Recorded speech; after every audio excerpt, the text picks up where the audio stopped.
Hola chicos, ¿cómo están? Hoy vamos a hablar de microbiología de los alimentos. Este tema está enmarcado en dos unidades temáticas distintas.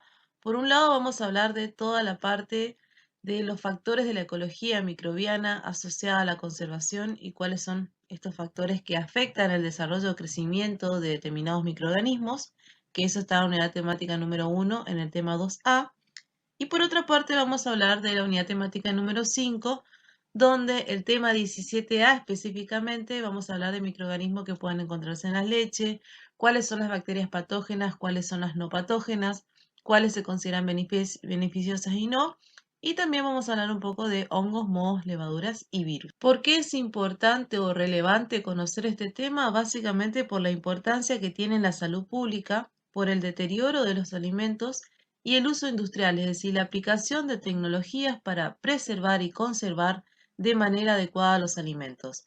Vamos a ver aspectos relacionados a la clasificación de las bacterias, de los microorganismos distintos, vamos a ver características principales de los mismos en relación justamente con la asignatura, con tecnología de los alimentos, haciendo hincapié específicamente en la carne y en la leche. Cuando hablamos de microorganismos, nos estamos refiriendo a aquellos organismos que no se los ve a simple vista, sino que necesitamos de un accesorio como por ejemplo microscopio para poder visualizarlos. Es así entonces que vamos a tener bacterias que tienen ahí arriba a la izquierda, a la derecha arriba tienen los virus, abajo de las bacterias están los mohos y levaduras y a la derecha abajo de todo están los bacteriófagos. Dentro de estos microorganismos entonces tenemos a la bacteria, que es un organismo unicelular que miden entre 0,3 a 10 micras, son procariotas. Después tenemos los virus, que los virus se consideran como parásitos intracelulares obligados, y esto es por una razón, porque necesitan sí o sí de otro organismo vivo o de otras células de otro organismo para poder replicarse. Por eso se consideran parásitos intracelulares obligados y pueden llegar a medir menos de 0,2 micra. Los hongos, que se presentan bajo dos formas, principalmente mohos y levaduras, y estos son eucariotas. Luego tenemos los parásitos, que por lo general se nutren de los nutrientes y de la protección de otros organismos que se consideran como huéspedes. Y estos organismos viven y se reproducen dentro de los tejidos de los huéspedes infectados, ¿sí? Ya sean humanos o animales. Y por último, los bacteriófagos, que se podrían considerar como que son parásitos de las bacterias. Vamos a hablar entonces de los hongos, que dijimos que tiene dos formas de presentación, como mohos o como levaduras. Todos los mohos son muy aerobios, quiere decir que reaccionan en contacto con el oxígeno. ¿Cómo lo van a hacer? Van a atacar básicamente el ácido láctico y de esta forma van a alcalinizar el medio. La mayoría de los mohos segregan enzimas, que estas enzimas son del género de las lipasas y las proteasas, por lo tanto van a degradar la porción lipídica o la porción proteica de algunos alimentos. Además, las levaduras son microorganismos unicelulares donde la mayoría de ellas transforman los azúcares en alcohol. Esto es muy utilizado en los productos fermentados. Ejemplo de esto tenemos el Saccharomyces lactis o el Fragilis, y por lo general estos son ejemplos de que están en la leche fermentada. Pero no solamente en leche fermentada, sino en todos los productos fermentados, por lo general hay acción de este tipo de levaduras. Y las levaduras y mohos se destruyen fácilmente durante la pasteurización, que es un proceso, un método de conservación que lo vamos a ver más adelante. Bueno, esto es nada más que un recordatorio de lo que ya vimos en la asignatura de microbiología, pero básicamente sabemos que una de las clasificaciones de las bacterias es según si tiñen o no con el colorante de Gram, en donde tenemos Gram positivas y Gram negativas. Las Gram negativas no tiñen de color azul porque tienen una membrana mucho más íntegra y mucho más compleja que las Gram positivas, y por lo tanto las Gram positivas sí se tiñen de ese color azul. Y también tenemos que estas bacterias, según el pH en el que se desarrolla, se pueden considerar como acidófilas o basófilas, teniendo en cuenta que pH por debajo de 7 estarían las acidófilas y pH por encima de 7 estarían las basófilas. Bueno, esto es solo para que recuerden que otra clasificación que existe de la bacteria muy importante es según su forma, en donde vamos a tener formas de cocos, de bacilos o de espirilos y bueno, dentro de cada grupo vamos a tener algunos representantes que son de importancia. Según la utilización del oxígeno, a las bacterias podemos clasificarlas en aerobias, microaerófilas, anaerobio facultativo y anaerobio estricto. En cuanto a las aeróbicas, que representaría el tubo de ensayo con la letra A, podemos decir que van a depender básicamente de la presión de oxígeno para su crecimiento, ¿sí? En cambio, si vamos al tubo de ensayo del B, que tenemos ahí las microaerófilas solo se pueden desarrollar en presencia de bajas tensiones de oxígeno y altas tensiones de dióxido de carbono. Después tenemos las anaerobias facultativas que representarían en esta imagen el tubo C y el tubo D, que estas anaerobias facultativas pueden desarrollarse en presencia o en ausencia de oxígeno, pero por lo general predominan en los medios anaeróbicos. Y por último tenemos las anaerobias estrictas, que estas se desarrollan en ausencia total del oxígeno y que van a utilizar como aceptor final distintas partículas, como por ejemplo el dióxido de carbono, el hidrógeno y el nitrógeno, o bien poseen un metabolismo estrictamente fermentativo. Otra forma muy importante de clasificarlas es teniendo en cuenta la temperatura de desarrollo de estos microorganismos. Es decir, vamos a tener en cuenta a qué temperatura crecen, en el rango de temperatura a la que crecen, y cuál es la temperatura óptima en donde mayor desarrollo de las mismas hay. Esto es importante porque industrialmente, teniendo en cuenta esta clasificación, nosotros industrialmente, a través de algunos métodos de conservación, que los vamos a ver más adelante, podemos detener el crecimiento de estos microorganismos. Entonces vamos a tener termófilas, mesófilas, psicrótrofas y psicrófilas. Los rangos de temperatura puede ser que varíe según la bibliografía, pero están todos muy cercanos. En donde las termófilas, que son las más termorresistentes, tienen entre 40 y 90 grados centígrados el rango de crecimiento de las mismas, teniendo una temperatura óptima de desarrollo entre 55 y 75 grados centígrados. Luego las mesófilas, que estas mesófilas van de 5 grados a 47 grados centígrados, teniendo una temperatura óptima de crecimiento entre 30 y 45 grados centígrados.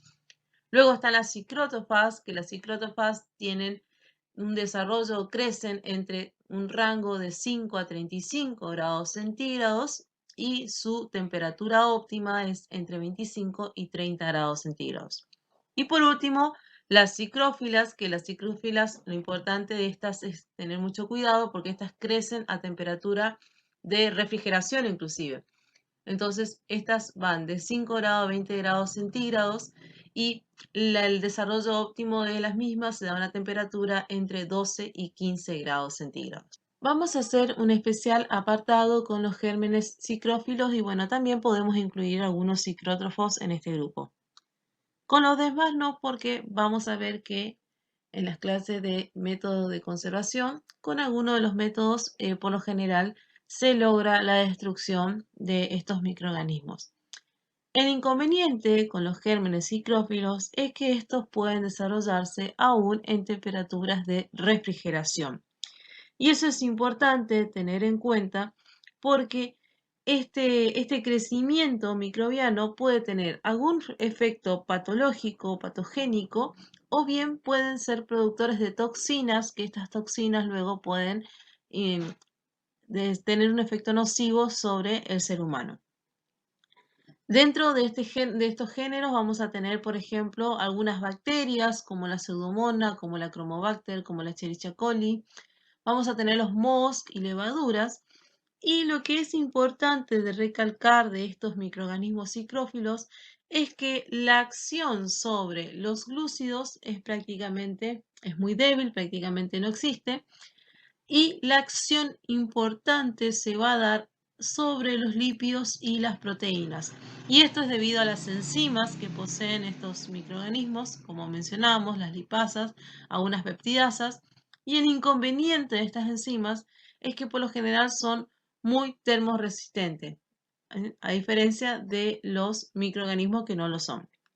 Además, estos pueden producir alteraciones en los productos, ya sean que causen olores o sabores desagradables, por ejemplo, las leches refrigeradas, y eso entonces va a denotar una dudosa calidad bacteriológica de ese alimento en particular.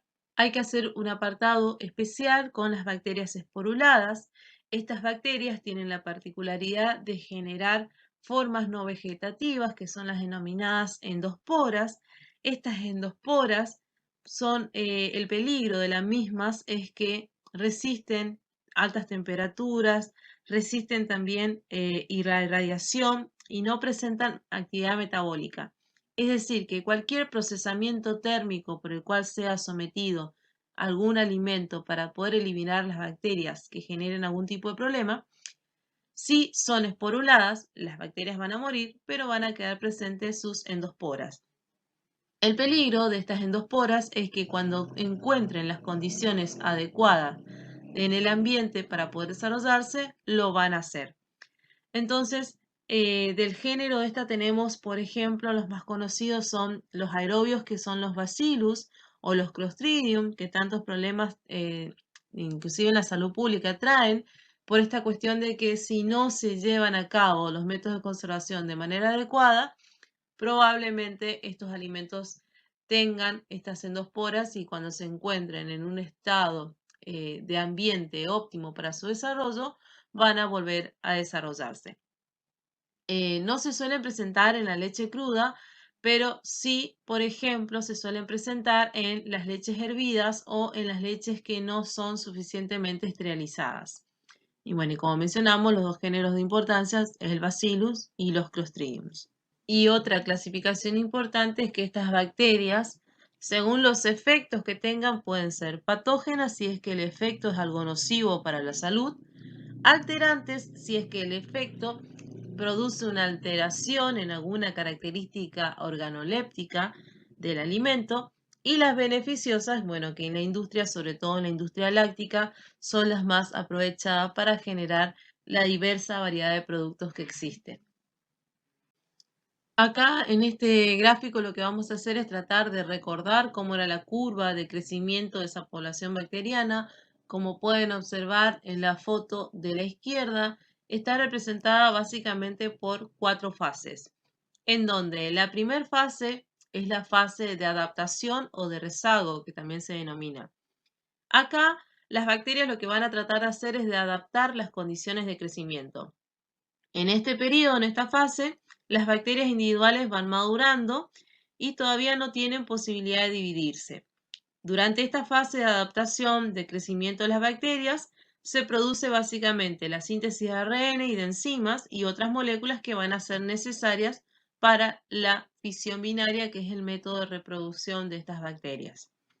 Luego de eso, una vez que la bacteria ya está adaptada para reproducirse, viene la fase de liberación logarítmica o exponencial, en donde el número de nuevas bacterias que aparecen por unidad de tiempo es proporcional a la población actual. Es importante saber acá que afecta también a la pendiente las condiciones de crecimiento, como la frecuencia de los eventos de la división celular y la probabilidad de que las células hijas sobrevivan. Sin embargo, el crecimiento exponencial no puede continuar definitivamente porque el medio llega pronto al agotamiento de los nutrientes, mientras que también se van generando desechos o metabolitos propios, que esto también va a ir en detrimento de ese crecimiento exponencial. Por eso llega después la fase estacionaria, en donde la tasa de crecimiento disminuye como consecuencia del agotamiento de esos nutrientes que mencionábamos y de la acumulación de los metabolitos tóxicos. Esta fase, la fase 3, que es la fase estacionaria, se alcanza cuando las bacterias empiezan a agotar los recursos que están disponibles para ellas. Y esta fase se caracteriza por un valor constante del número de bacterias a medida que la tasa de crecimiento de las bacterias se iguala con la tasa de la muerte bacteriana. Y por último, la fase 4, que es la fase de declinación, en donde las bacterias quedan sin nutrientes con acúmulo de metabolitos y terminan muriendo. Y lo que vemos en el gráfico a la derecha es cómo por esa fisión binaria de una bacteria a la hora podemos tener 800, a las 2 horas 6000, a las 3 horas 50.000 y bueno, así sucesivamente se va representando ese momento de la curva de crecimiento exponencial. Para que esa curva que veíamos anteriormente se lleve de manera adecuada para el desarrollo de las bacterias, van a depender básicamente de factores tanto intrínsecos como extrínsecos. Y es importante conocerlos porque la industria alimenticia, básicamente lo que hace es ir variando estos factores justamente para mantener la preservación y la conservación de determinados alimentos, sin que pierda la calidad nutritiva por la cual se los produce.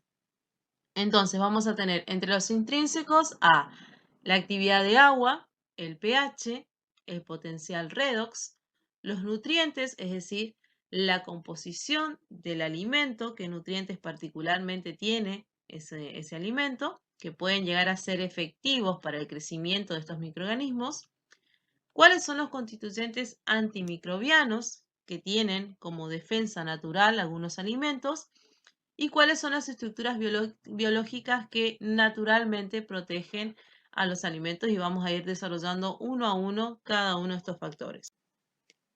Vamos entonces con el primero, que es la actividad de agua. Podemos definir que la actividad de agua se entiende como la humedad en equilibrio de un producto. Y eso va determinado por la presión parcial del vapor de agua con la superficie. Es importante tener en cuenta que la actividad de agua va a depender de la composición, de la temperatura y del contenido de agua en ese producto. Y va a tener incidencia sobre las características como textura, sabor, color, gusto y valor nutricional del producto, además del tiempo de conservación. ¿Por qué es importante medir esa actividad de agua? Porque los microorganismos necesitan de la presencia de agua en una forma disponible para crecer y para llevar a cabo sus funciones metabólicas. Esta actividad de agua se mide en escala del 0 al 1, en donde cuando tenga valores cercanos al 0 quiere decir que menor cantidad de agua tiene, y cuando esté valores cercanos al 1 es cuando mayor cantidad de agua tiene. Y ahí tenemos algunos ejemplos. La carne fresca, por ejemplo, tiene 0,98 de actividad de agua, el queso 0,97, las conservas 0,88 y así, como pueden ver, cuanto mayor humedad tenga ese alimento, valores más cercanos al 1 va a presentar. Y por eso se consideran como alimentos potencialmente peligrosos, ¿está? Porque tiene mucha actividad de agua, entonces esa agua estaría disponible para el crecimiento y desarrollo de determinados microorganismos. En cuanto al pH, por lo general, el estado natural de la mayoría de los alimentos, ya sean carnes, pescados, productos vegetales, por lo general son ligeramente ácidos, ¿sí? La fruta también, por lo general, la mayoría son ácidas, a excepción de algunos alimentos alcalinos, como por ejemplo los huevos, que la clara de huevo tiene un pH muy alcalino. ¿Y por qué es importante medir este pH? Porque este pH va a determinar la supervivencia y el crecimiento de estos microorganismos durante el procesamiento.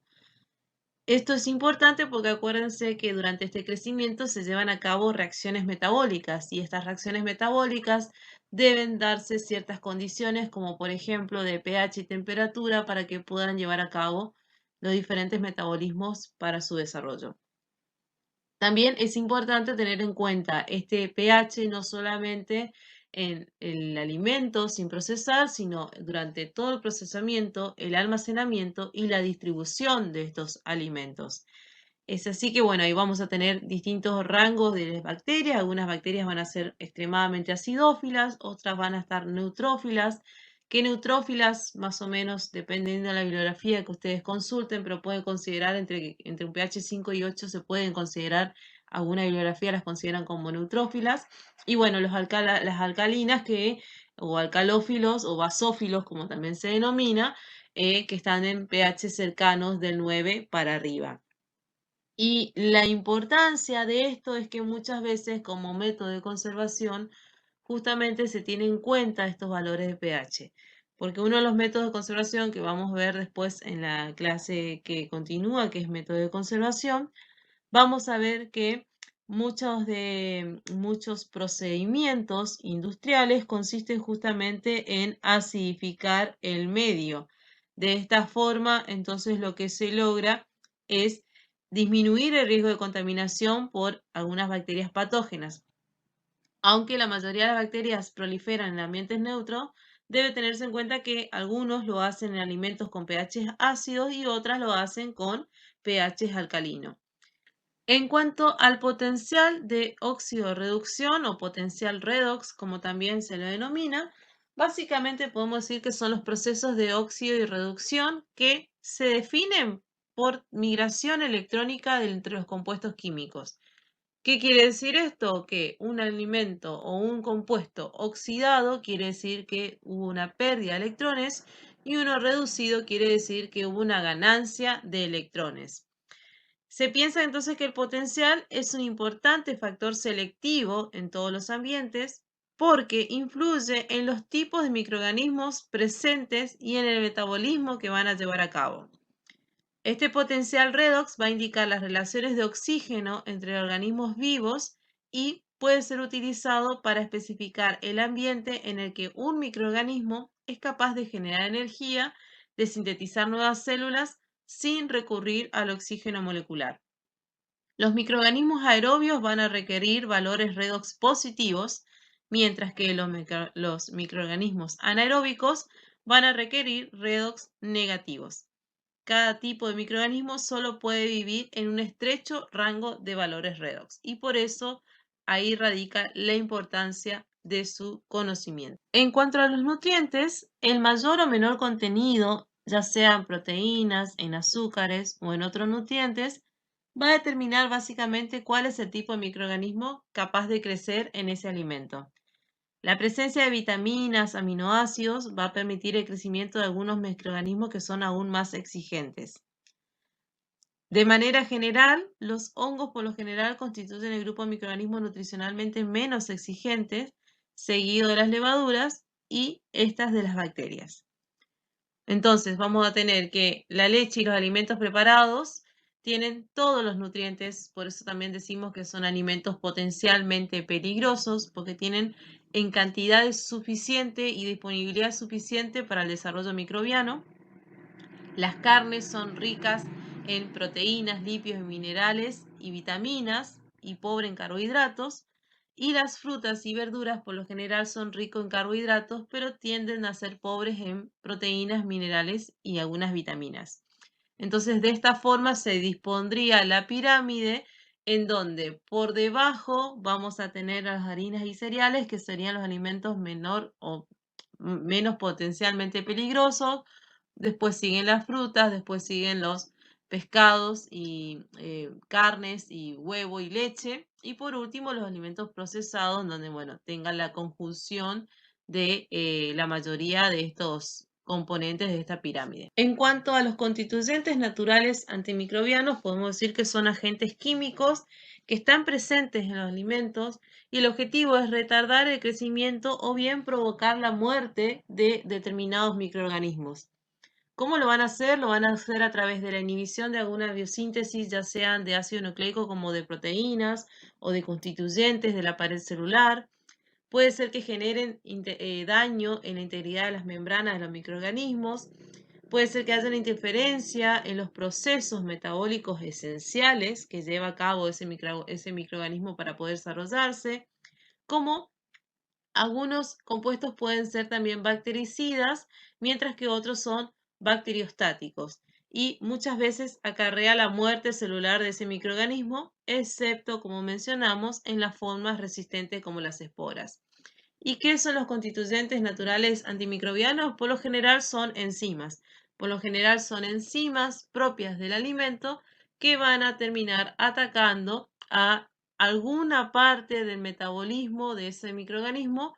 Por lo tanto, dependiendo del efecto nocivo de ese ataque, puede ser que sea bactericida o bien bacteriostático, ¿sí? Dependiendo del constituyente natural antimicrobiano del cual nos estamos refiriendo.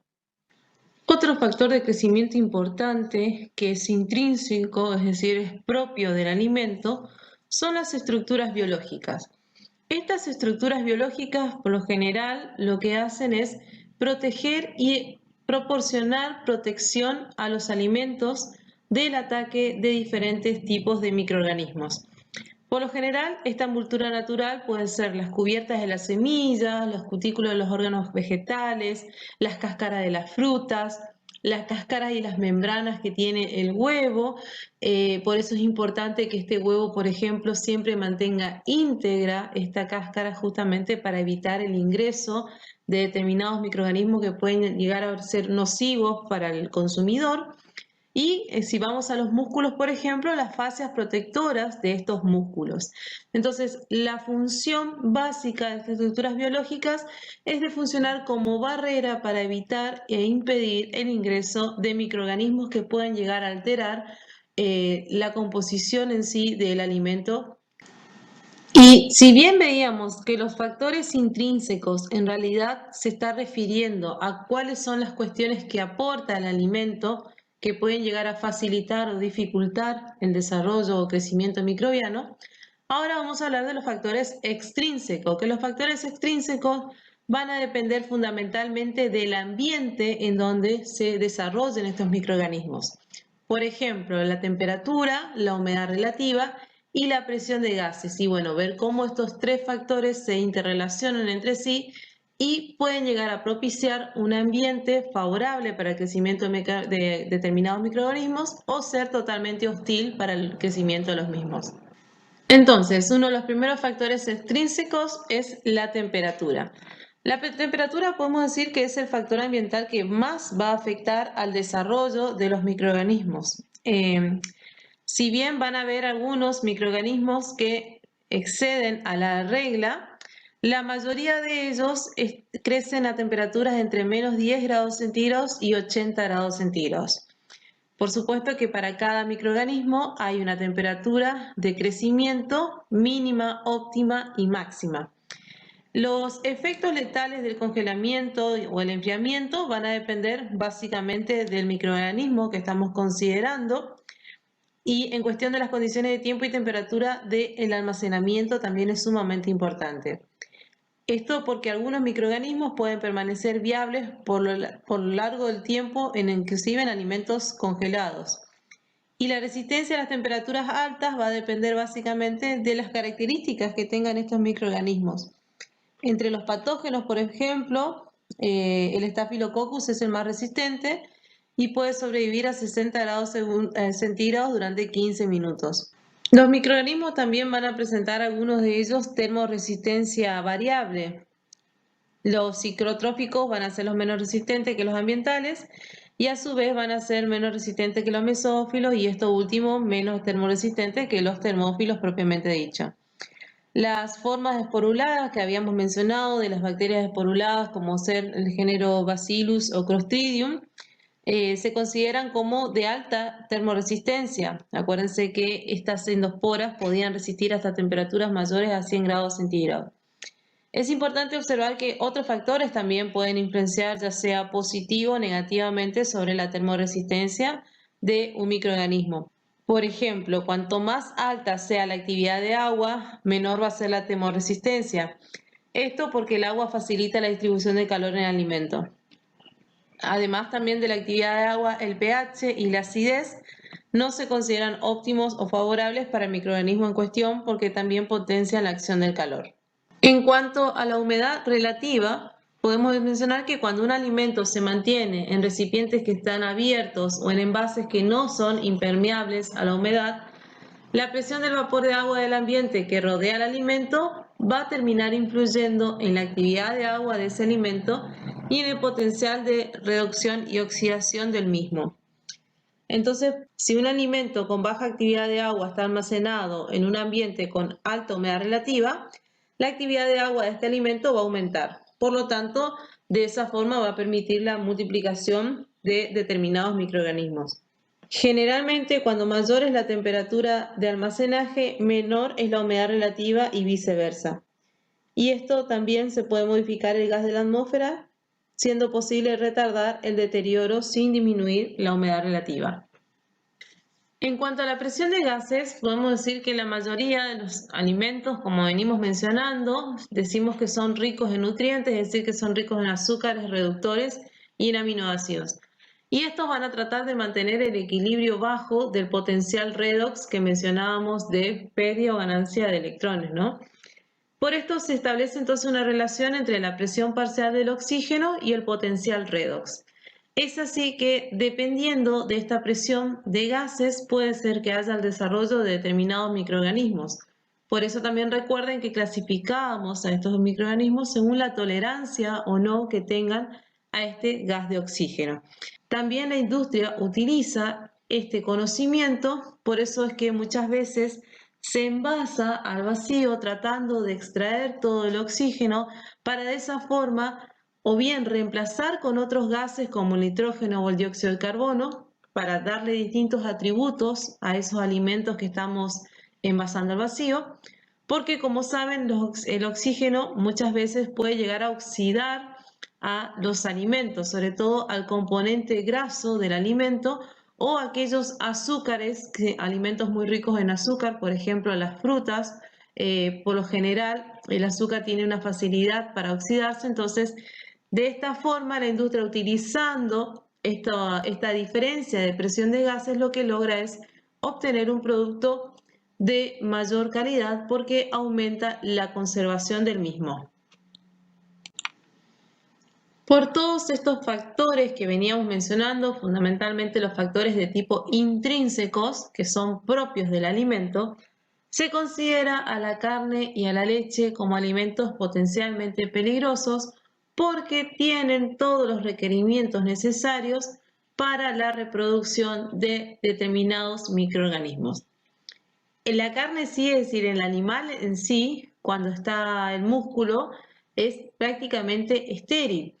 Además, es muy rico en nutrientes, tiene muchos niveles de proteínas, tiene vitaminas del complejo B, si bien no es tan rico en glúcidos, pero tiene altos niveles de nutrientes que son beneficiosos para el desarrollo de los microorganismos.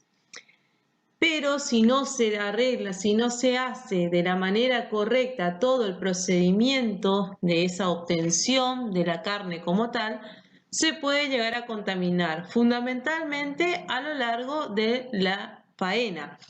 Puede ser que se contamine por la piel, como habíamos visto, por los pelos, por el contenido digestivo, por los operarios, por los implementos que se utilizan. Entonces, por eso es sumamente importante la responsabilidad que debe tener el operario que trabaja con alimentos. Vamos a ver algunos ejemplos de determinadas acciones que se hacen a lo largo de la playa de faena en los frigoríficos, justamente para disminuir o en lo posible evitar la contaminación de las carnes, ¿sí? De las carcasas. Antes de ingresar al cajón de noqueo, lo primero que se hace es el bañado, que acuérdense que el bañado, el objetivo de este bañado justamente era arrastrar todos los componentes macroscópicos que traiga el ganado, con todo eso la suciedad, entonces de esa forma se trata de evitar en la mayor cantidad posible la contaminación. En la zona sucia, acuérdense que teníamos la parrilla de caídos, que la función de la parrilla de caídos era que por debajo de la misma había un receptáculo de unos 10 centímetros aproximadamente, por donde pasaba constantemente un velo de agua. ¿Por qué este punto sería un punto de control o de acción que debemos hacer? Justamente porque inmediatamente cuando el animal se insensibiliza, como hay relajación de los esfínteres, probablemente haya deyecciones, es decir, haya acúmulo de materia fecal o de orina. Entonces, lo que hace ese velo de agua justamente es evitar la acumulación de esas deyecciones para que cuando caiga el animal que sigue no se contamine de un animal a otro.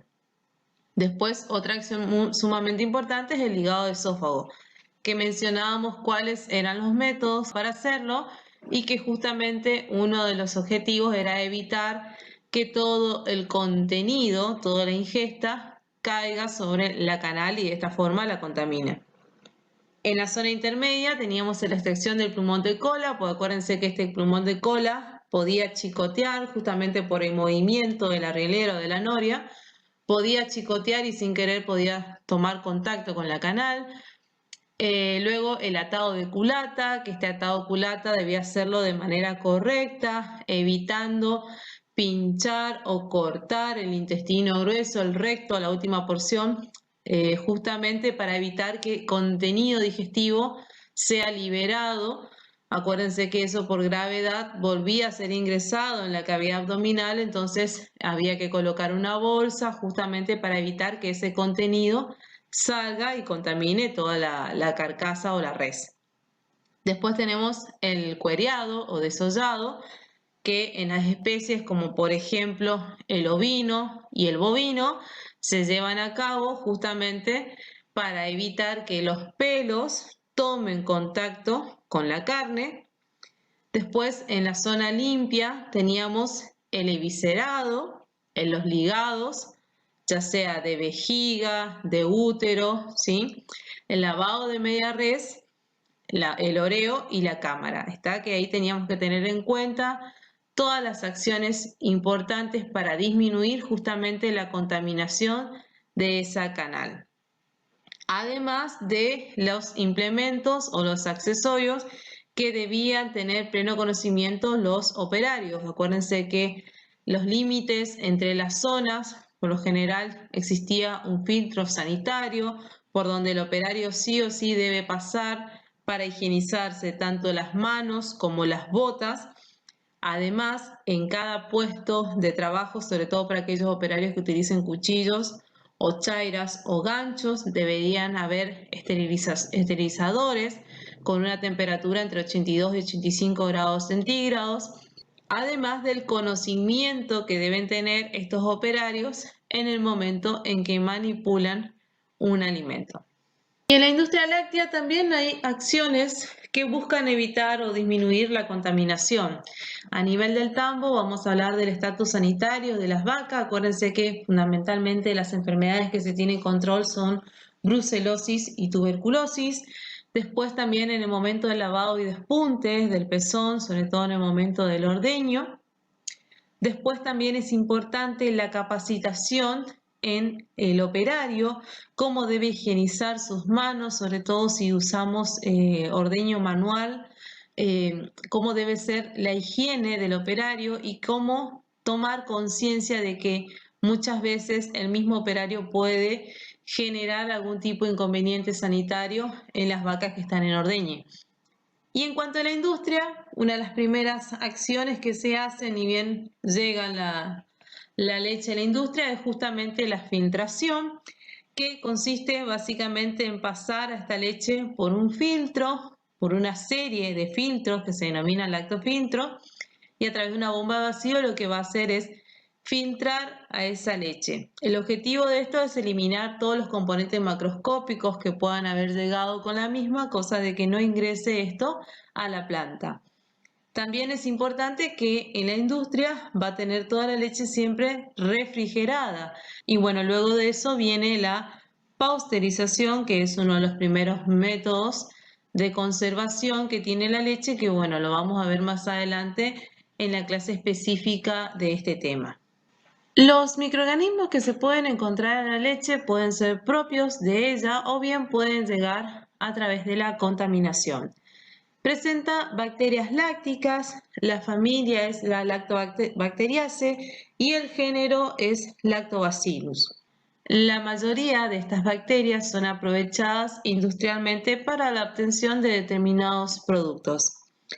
En el momento del ordeño también es importante recalcar que siempre la primera porción que se ordeña va a ser la que tenga mayor carga microbiana, por lo tanto se la considera a la más contaminada.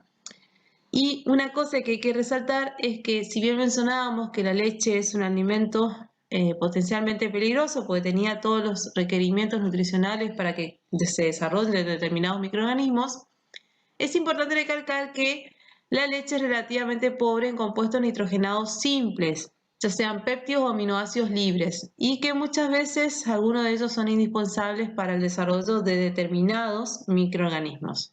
Vamos a hablar un poquito de estas bacterias lácticas. Recordemos que dijimos que industrialmente son muy aprovechadas porque justamente a partir de ellas se puede obtener distintos productos por el proceso de la fermentación que vamos a ver más adelante.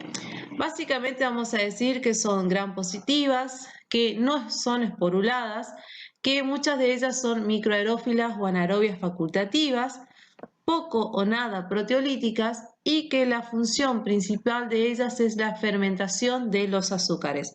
Básicamente la lactosa, que es el azúcar de la leche, que lo vamos a ver luego en composición. Y lo que es relevante es la forma en que ellos metabolizan estos azúcares, lo pueden ser en forma homofermentativa o heterofermentativa. Entonces vamos a hablar a estas bacterias lácticas como beneficiosas porque en la industria las utiliza justamente para obtener determinados productos. Y la elección de estas se va a basar en el producto de esa fermentación que van a propiciar al sabor o a la consistencia o al olor buscado en el producto final, ¿sí? Vamos a ver que a medida que vamos avanzando con los productos derivados lácteos, vamos a ver que cada uno de estos microorganismos lo que van a hacer es ir determinando alguna característica esencial de un producto. Por ejemplo, de la manteca, vamos a ver que para la manteca tenemos que sembrar microorganismos específicos, vamos a ver que para el yogur se siembran otro tipo de microorganismos y para los quesos, dependiendo del tipo de queso, también se van a sembrar microorganismos de tipo específico, ¿sí?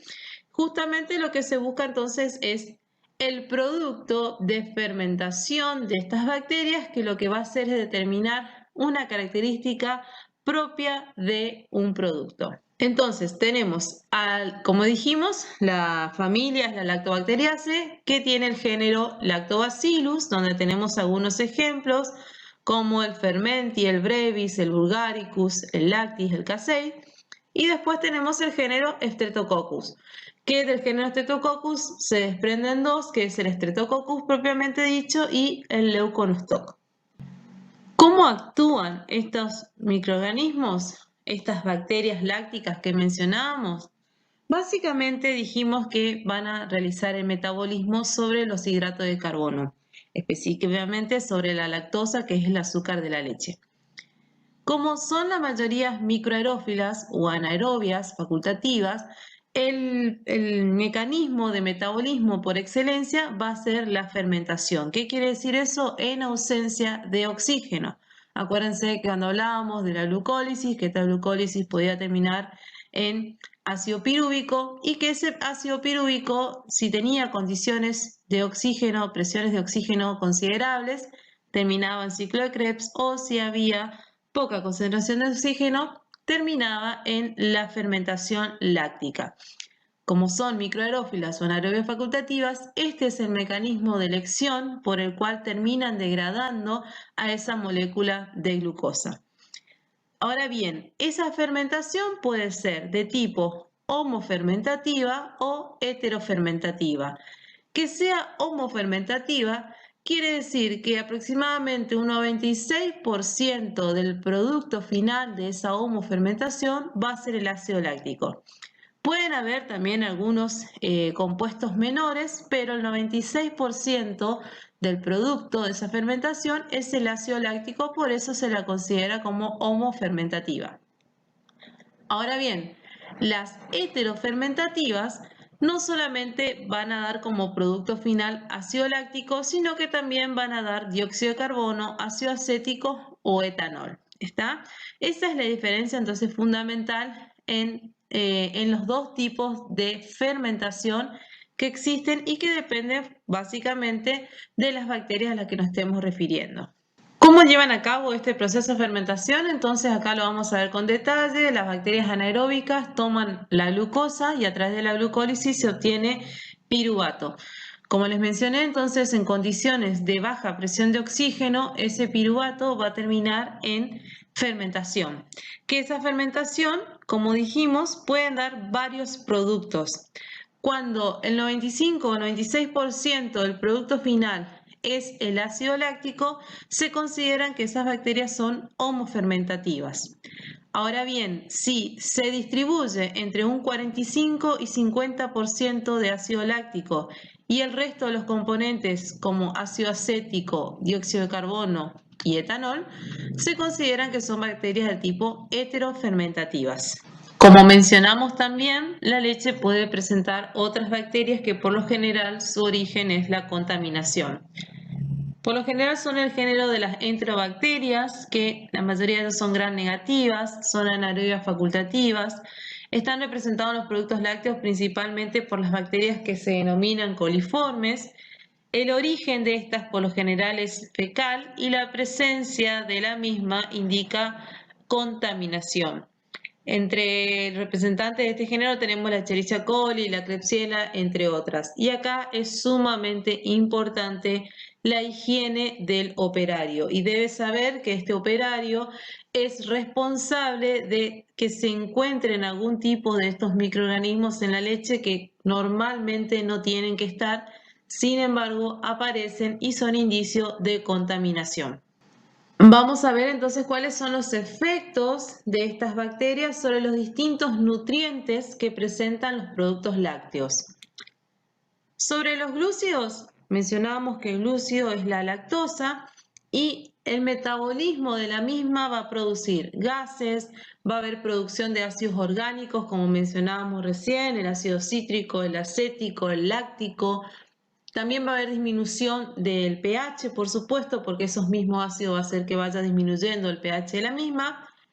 Eso va a desestabilizar a las proteínas, por lo tanto puede haber una coagulación y puede haber producción de alcohol y de cetonas, ¿sí? Dependiendo del grado de fermentación y de cuál sea el producto final de esa fermentación. Sobre las proteínas, básicamente se va a dar una coagulación enzimática, justamente por todo esto que mencionábamos de la disminución del pH, lo que va a hacer es cambiar las cargas de estas proteínas que vamos a ver bien en composición cómo están inmersas en el líquido de la leche y eso va a generar una coagulación que por lo general suele ser una coagulación de tipo enzimática. Y sobre las grasas, es muy importante recordar que estas bacterias tienen enzimas, que las enzimas principales son las lipasas bacterianas, y lo que va a hacer es degradar, es decir, va a llevar a cabo la lipólisis de determinado componente graso de la leche. Vamos a hablar de algunos microorganismos y patógenos que tienen relevancia en la salud pública. Vamos a empezar por el Escherichia coli, que se sabe que la Escherichia coli es un huésped constante del intestino, del hombre y de los animales. Por lo tanto, la presencia de este microorganismo en el alimento va a indicar contaminación, ¿sí? Contaminación básicamente con materia fecal. Puede ser por que el operario que está manipulando ese alimento no se haya higienizado bien las manos o bien porque este alimento haya tomado contacto con materia fecal, ya sea de animales o del hombre. Este microorganismo tiene una forma basilar, es móvil y es gram negativo y frecuentemente las cepas son inocuas, pero existen algunas que son patógenas. Hay cepas que son enterotoxigénicas que tienen una toxina lábil que esta se va a desactivar a 60 grados centígrados. Después hay toxinas que son estables, que estas resisten hasta 100 grados centígrados durante 30 minutos. Después hay cepas que son enteroinvasivas, enteropatógenas y una de las más importantes en la salud pública sobre todo es la enterohemorrágica, que es la O157H7. Esta es la causal del síndrome urémico hemolítico, que por lo general se da mucho en infantes y en ancianos, y la transmisión se puede dar a través de la vía fecal oral, puede estar asociada a comer alimentos crudos, a consumir carne contaminada o inclusive a nadar o beber aguas contaminadas con materia fecal. Otro de los microorganismos patógenos de importancia es la salmonela. Esta salmonela presenta forma basilar, no esporulada, y habitualmente son móviles con flagelos perítricos. Es gram negativo, es aerobio o anaerobio facultativo y en alimentos crudos de origen animal se encuentran presentes. Por lo general se requiere bajo número de bacterias para generar la infección. Se considera que con 100 gérmenes por gramo ya se representa la sintomatología. Las aves son consideradas como reservorio y la causa de la mayoría de los brotes, por lo general por el consumo de huevos. Este también es un habitante natural del intestino, por lo tanto muchas veces la contaminación con materia fecal hace que esté presente en los alimentos. En cuanto a la Shigella, podemos decir que es una forma basilar, no esporulada, inmóvil, a diferencia de la salmonela que veíamos recién. Son gram negativas y también pueden ser aerobios o anaerobios facultativas. Por lo general la sintomatología está dada por un cuadro diarreico que se conoce como shigellosis. Alcanzan el intestino grueso donde, una vez que están ahí, se multiplican para luego penetrar el colon produciendo úlceras en la mucosa. La contaminación se va a dar en alimentos preparados y básicamente va a ser porque la manipulación de los mismos va a estar dada por portadores de Shigella, ya sean de manera asintomática o que estén enfermos. Entonces, de esa forma ellos pueden transmitir esa Shigella hacia el alimento elaborado. Luego tenemos al Clostridium, que el Clostridium es un anaerobio estricto, es gram positivo y tiene la particularidad de que algunos de ellos esporulan, es decir, que tienen formas no vegetativas que pueden persistir en el ambiente. Este Clostridium tiene forma de palillo, de tambor, y el de mayor relevancia en la salud pública es el Clostridium botulinum, que produce una enfermedad conocida como botulismo. El origen alimentario es muy importante debido a que muchas veces en conservas caseras no se lleva a cabo el tratamiento específico de esterilización, pudiendo quedar esporas que cuando encuentren ambientes que sean propicios para su desarrollo pueden generar la enfermedad. En cuanto a la listeria, podemos decir que tuvo gran relevancia en la salud pública en los últimos 20 años. Las características de esta bacteria es que es de forma basilar, no esporulada, es móvil, gram positiva y anaerobia facultativa. La diferencia fundamental con las demás que venimos viendo es que esta es un contaminante, bueno, si bien es frecuente en los productos alimenticios, es capaz de generar un biofilm, que este biofilm cobra relevancia sobre todo porque inclusive lo puede hacer a temperaturas de refrigeración, temperaturas que las demás bacterias por lo general están en latencia, no tienen una actividad metabólica. Sin embargo, esta listeria sí lo tiene y genera ese biofilm, que es como una película de microorganismos que se genera alrededor del alimento. De esa forma se protegen. Esta listeria crece bien a temperatura de refrigeración y ese es el peligro con respecto a las demás. Entre 1 y 45 grados centígrados son los extremos de esta listeria y el óptimo es entre 30 y 37 grados centígrados. La listeria puede encontrarse en el suelo, en el agua, en las heces de los animales y las personas pueden infectarse comiendo vegetales crudos que estén o vengan de suelos contaminados con materia fecal o estiércol que se usa como fertilizante. Puede ser porque comieron carne contaminada, porque tomaron leche no pasteurizada o alimentos hechos con leche no pasteurizada y algunos alimentos procesados tales como quesos blandos, fiambres que por supuesto fueron contaminados después del procesamiento. Y lo riesgoso es que, bueno, es un germen oportunista que afecta fundamentalmente a niños, ancianos y personas debilitadas, pudiendo llegar a provocar la muerte. Vamos a ver algunos criterios microbiológicos del Código Alimentario Argentino para diferentes tipos de alimentos.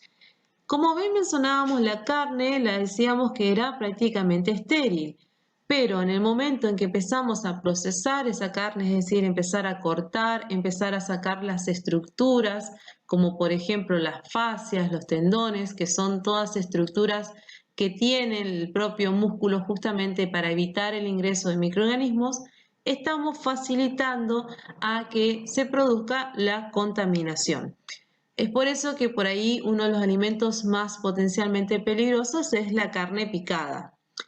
Y para esto el Código Alimentario Argentino entonces va a tener un criterio microbiológico complementario y un criterio microbiológico obligatorio, en donde nos va a pedir en el complementario el recuento de aerobios mesófilos, el recuento de Escherichia coli y el recuento de Staphylococcus aureus, en donde vamos a tener que N es el tamaño de la muestra, C es el número de aceptación y vamos a tener una M minúscula y una M mayúscula que me van a indicar el límite inferior y superior. ¿Cómo se interpreta esto? Quiere decir que para recuento de aerobios mesófilos, de 5 muestras, yo puedo tener hasta 3 entre el límite de 10 a la 6 y 10 a la 7 unidades formadoras de colonia por gramo, ¿sí? Ahora, en la Escherichia coli, como pueden ver, el N es 5, la aceptación es 2 y el límite es menor, por supuesto, entre 100 y 500. Y el Staphylococcus aureus tenemos también una muestra de 5, la aceptación es de 2 y los límites inferior y superior son 1000 y 100. En cuanto al criterio obligatorio de esta carne picada, fíjense que ya no habla de niveles de aceptación, sino que dice que directamente tienen que estar ausentes. Y los microorganismos que se miden en esta ocasión justamente es la Escherichia coli, la cepa O157H7 y la Salmonella, en donde, como ustedes pueden ver, el N es igual, el número de muestras son 5, no hay grado de aceptación, es decir, que no tiene que tener ninguna de estas muestras presencia ni de Escherichia ni de Salmonella, y la ausencia se da en la cantidad de gramos que fueron procesados. Para Escherichia coli son 65 gramos y para Salmonella son 10 gramos. De la misma forma, así como está el criterio para la carne, también está el criterio para la leche. Lo que no les mencioné es que el criterio de la carne está en el capítulo 6, artículo 255, y para el criterio de la leche está en el capítulo 8, ¿sí? Artículo 556 tris, en donde habla específicamente de la leche sin tratamiento alguno, porque vamos a ver a lo largo, cuando empecemos a ver todos los productos que se pueden generar, también vamos a ir viendo los distintos tratamientos que puede sufrir la leche. Pero la leche sin tratamiento térmico, entonces, se va a hacer un recuento total de microorganismos a 30 grados centígrados, ¿sí? Y la forma en la que se va a expresar es unidad formadoras de colonia por centímetro cúbico. Y hoy por hoy el límite máximo es de 200.000. En el 2006 era de 500.000, después se fue reduciendo hasta 350.000 y a hoy por hoy el límite máximo que puede tener de unidades formadoras de colonia por centímetros cúbicos es de 200.000. Siempre que estamos hablando, acuérdense, de leche cruda sin tratamiento. Entonces, podemos hacer un resumen general de esta clase, en donde lo primero que hicimos fue ver los distintos tipos y criterios de clasificación de los microorganismos. Acuérdense, según la tolerancia al oxígeno, según la forma, según la temperatura a la que crecían, ¿está? Entonces, vamos a tener distintos tipos y criterios de clasificación de los microorganismos. Después tenemos los factores de crecimiento microbiano, tanto intrínsecos como extrínsecos, y les tiene que quedar claro que cuando hablamos de intrínsecos nos estamos refiriendo a factores de crecimiento microbiano, pero que son intrínsecos del alimento, es decir, que son propios del alimento, ¿está? Y extrínsecos son los que son propios del ambiente, como la temperatura, la humedad relativa, la presión de los gases. Después también vimos las etapas del crecimiento microbiano y esto es importante porque cuando veamos acción de agentes físicos vamos a ir viendo cómo la industria puede detener estas etapas de crecimiento microbiano a fin de obtener productos de excelente calidad, sin que haya detrimento de los nutrientes. También vimos las bacterias que son benéficas, por qué son homo y por qué son heterofermentativas, que estas son muy utilizadas en la industria. También vimos las características principales de las bacterias patógenas. Entre ellas vimos ejemplos de la Escherichia coli, Salmonella, Shigella, Clostridium y Listeria. No quiere decir que sean las únicas, solamente que son las más relevantes en cuanto a la salud pública. Y también hemos visto ejemplos de acciones para disminuir la contaminación microbiana, tanto en la industria láctea como en la industria cárnica. Bueno chicos, hasta acá llegó la clase de hoy. Nos encontramos la clase que viene y acá les dejo disponible la bibliografía.